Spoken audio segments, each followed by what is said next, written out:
Hi everyone! So I created a video on preparing for your first trade show prior to actually doing my trade show in May, and I hated it, like absolutely hated it. So I just deleted it and I wanted to do it again, but I didn't have time until now. To be honest, I'm really glad that I didn't like it because I learned so much at the trade show that I think could benefit all of you guys for doing your first show too. So I've broken it down into 5 different groups. Number 1, things you need to have before considering even exhibiting. You need to have a minimum of 50 designs, whether that is placement prints, patterns, or like watercolors, depending on whatever you are designing for your trade show, before you even contact a company to exhibit. And the reason I say that is because I read numerous articles on you need to have at least 100 designs. That's what I read in the large majority of the articles. So I felt comfortable because I knew I had over 100. I had already gone through a 100-day pattern challenge on Instagram. But this is a huge thing. You don't realize as you're designing, you are constantly progressing in your skill. So you fast forward a year, you're not going to like a lot of your designs. And not only that, but if you're making up like the flip sheets, I'll leave a picture up here of an example. You're adding multiple patterns on there. So if you've made a collection, I mean, there's like 5 to 7, or even if you do a mini collection, there's 3 of your designs on one sheet. So you're really decreasing the amount that you have to show. Right before the trade show, Lila Rogers sent an email, and I think she said 50 to 60 patterns, and I really understand that now after going to the show and walking around seeing other designers. There were several that didn't have as many designs as we did, but the quality was really great. So make sure you have 50 really good designs before even considering exhibiting. You don't need to have like 200, 300, 400, just 50 really good ones. The only ones that really have like an absolute ton of designs are those that are agents or if they're a larger collective. So the other thing you don't have to do, but I definitely recommend walking at least one show, preferably the show that you want to exhibit at, before you even contact somebody to show there. And the reason I say that is my sister and I last May walked Surtex and the National Stationery Show, and we learned a lot just by walking that show, like what's expected, what's not expected, things to think about, and it did help. Although Surtex and Blueprint are very different shows, it gave us a basic understanding of what is needed to exhibit. Things to buy for your trade show. So the big thing, probably the most expensive, or actually definitely the most expensive thing on this list, are your banners. So if you're doing like Surtex or any of the larger shows, you're most likely going to have the hard walls, so you're just really going to need like the paper that goes on it. Really, like some people do like shelving and stuff, so that also goes into the cost. But Blueprint, you just need like a pull-up banner. I've seen them at other trade shows as well. We did 4 of them and they were around, I want to say it was like $400. Now, I don't know if this is true, but I have a feeling that some people reuse those banners year after year. I could be wrong though, and I know for sure that next year we are doing different banners. Because we had a ton of images on there and it looked really good and it was different, and everybody commented on the fact that it was very different from everyone else's. But I liked it's not necessarily the simplicity, but definitely doing one design per banner, or even maybe like 2 or 3 per banner. It catches your eye more, even though ours was different because there was more going on. I liked the simpler banners that had like one design on it. But anyways, banners, most expensive of the things that you need for the trade show. The next thing you need are postcards to send out to companies in advance to let them know that you're showing, preferably with your booth number so they can find you right away. You also need to have them at the trade show so people can take them with them, and it needs to include like your contact information, link to your website, portfolio, etc. I had mine printed very last minute, like as in a couple days before the show at a UPS store, and I do not recommend it because they were horrible. I have had stuff printed at a ton of places in my career in graphic design, and I've never had anything turn out as bad as that, to the point that I had them reprint them, and thankfully the second batch was much better, but it was not worth the hassle. I would get them printed at Moo, or I mean even Vistaprint. I don't super love the quality, but it would have been better than the UPS store. That's really the only negative with any of the printing that we had done for the actual trade show. So business cards, and I'm going to show you mine. So this is the back of mine, and they are Moo, and they're super thick, and I love the quality. The printing is fantastic, and you also get this great little holder, and I love it because they have little sections, so you can put everyone else's business cards that you get, which is helpful in the show, so you're not like just putting it in a bag somewhere. You can just put it nice and neat and organized in the little box that comes from Moo. While I'm on the subject of Moo, like I said, their postcards I know are really good. Somebody had stickers printed from them and they didn't like the quality, and I had to agree. Definitely more of their paper products are better. So another thing you need to buy are giveaways. So we did little pens. I don't know if you can see that. Probably won't focus, but we did these cute little pens. I did 2 designs. My sister did 2 designs. We had a few people take them, but it was one of those things where you kind of had to tell people to take them. They're kind of nice to have, and I like them. So these were from Sticker Mule, and I love Sticker Mule. Their website is really user-friendly. The entire upload process for the design was great. It was super quick shipping. My sister had stickers printed there, and they were great. I know some other people that have tried magnets, and I think they do like branding specific packaging material. So I'm definitely going to try them for other products in the future, but the pens were really great, as well as the stickers. Another thing for giveaways, we did candy, like lollipops. I'll leave a little picture up here.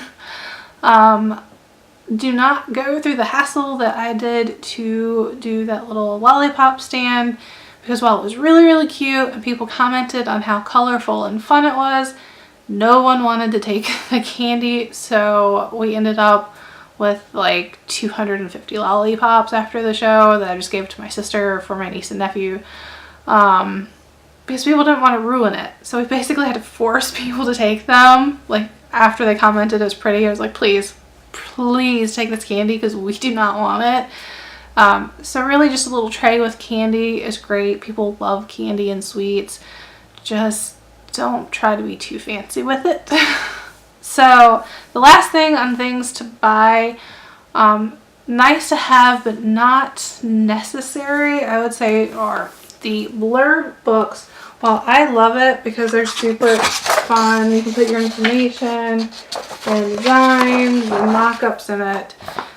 I didn't really get a lot of people picking it up. A few people would comment on like specific pages that I had open.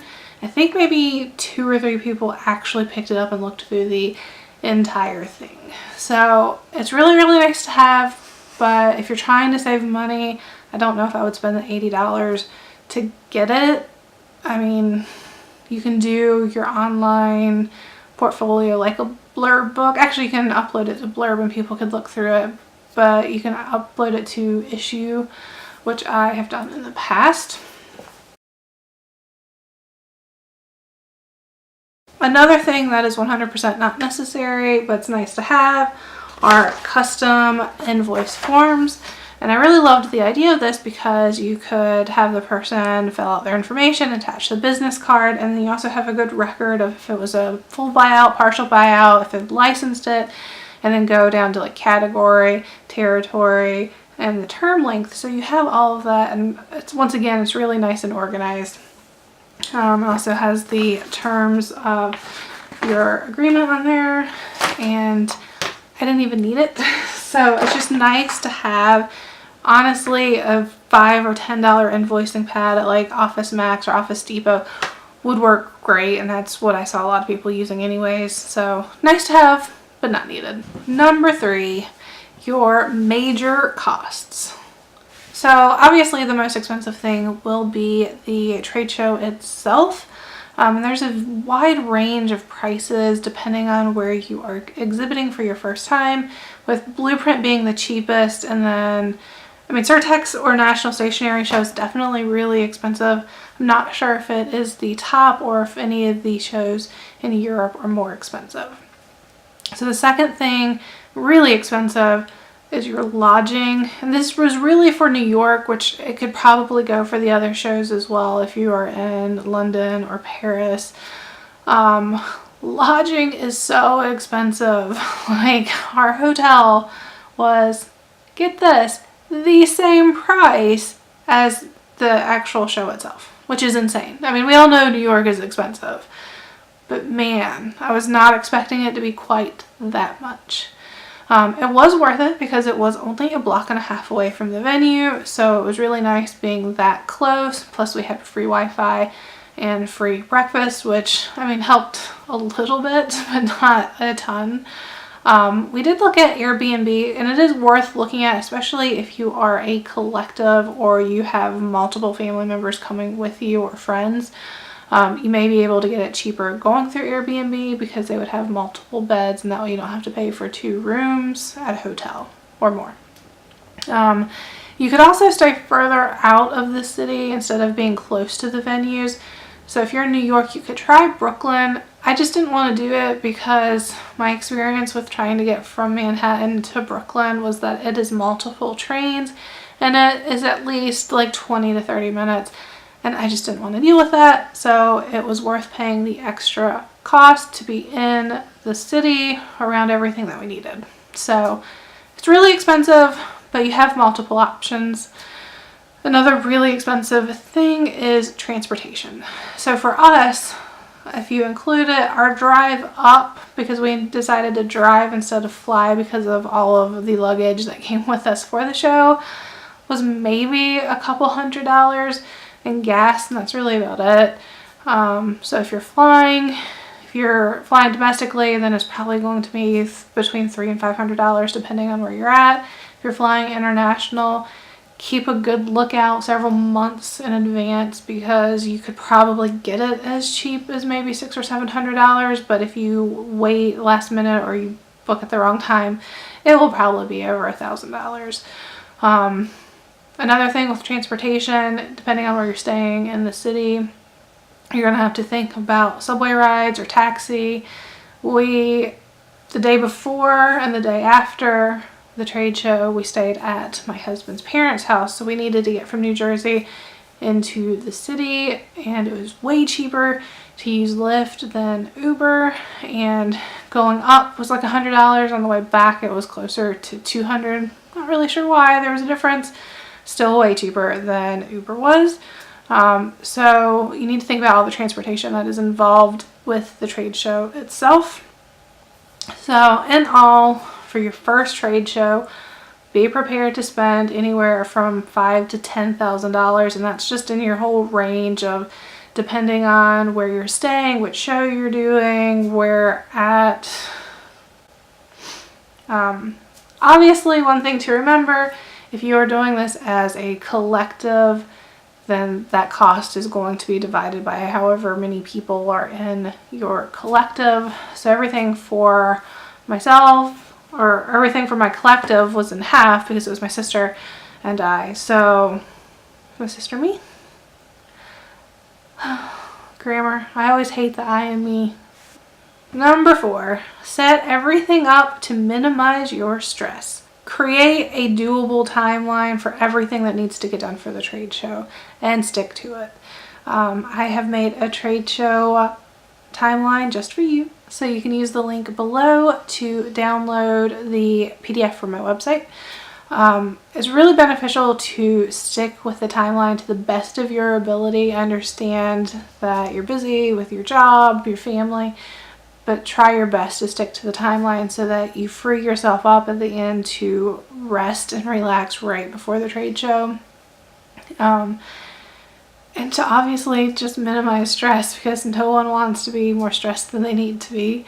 Have your designs, most of your designs, maybe like 98% of your designs done at least a month and a half to 2 months before the show.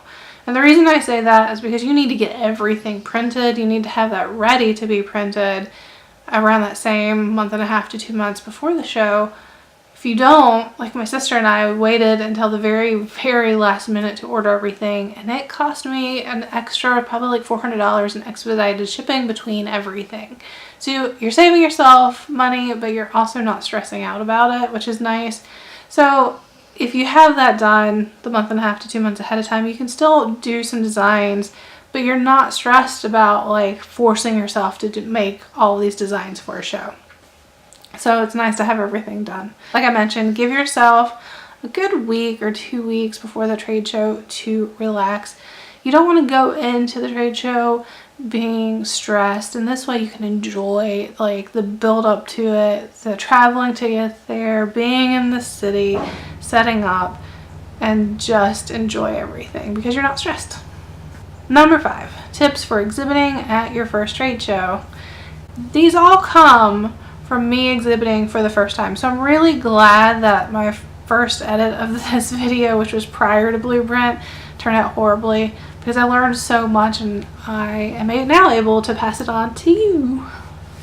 So, Christmas patterns. Christmas patterns, Christmas patterns, Christmas patterns. Make as many Christmas patterns as you can, and then make some more, because everyone is looking for Christmas patterns. I somehow missed this memo before the trade show, and everyone coming up wanted Christmas patterns. Talking to some other designers, they knew that people wanted Christmas stuff. They still didn't realize that it was necessary to have at least half of your portfolio being Christmas designs.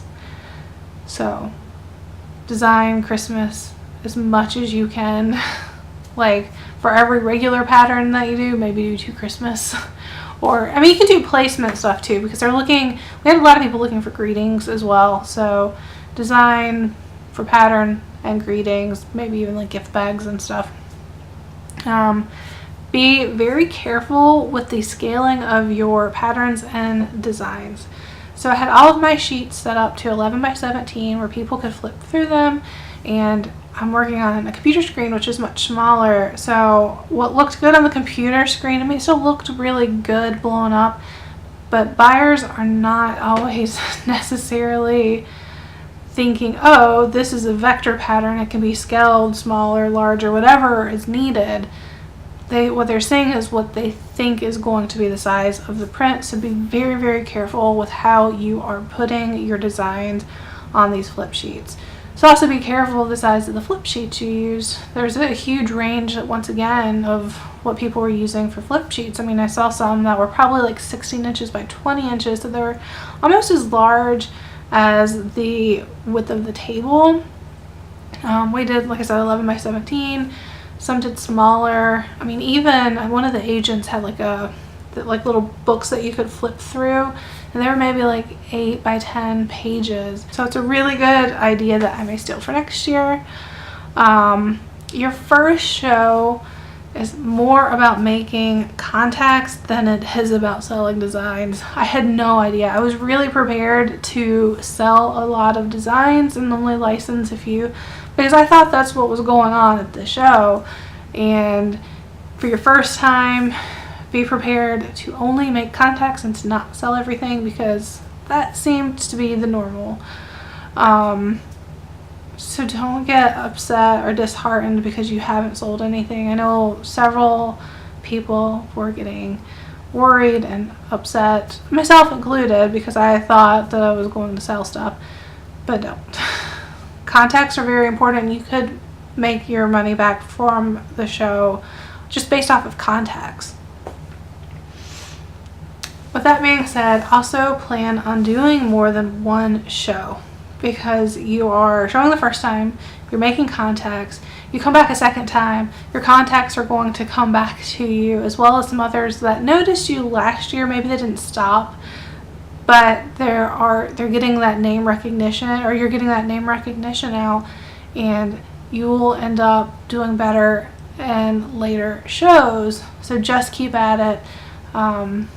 I think that we are doing show 1 and 2 next year instead of just doing show 2, and then going from there as far as what we're doing after that. So I know for sure, do 2 shows and then reevaluate. Cost was really big thing. Even in classes that I've taken and other places that I've read online, there was a small amount of information, a very small amount of information out there as to what you should price your designs at. And even going to the shows, I mean, it was still really wide range between like maybe $500 to over $1,000 per design. Obviously, you need to think about the complexity of your work.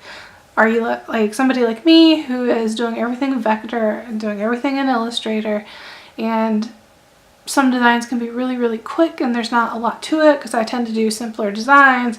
Or are you doing watercolors and not only having to take the time to paint some very detailed motifs, but then you're having to bring it into Photoshop to clean up to turn into a pattern? Obviously, the more complex, the more that you should be charging.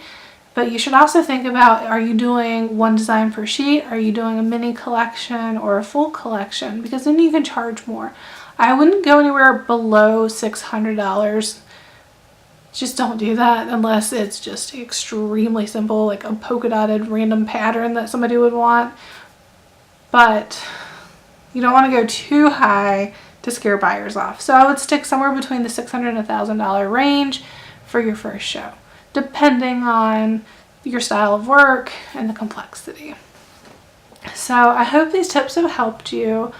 I know it's definitely something I would have loved prior to going to my first show.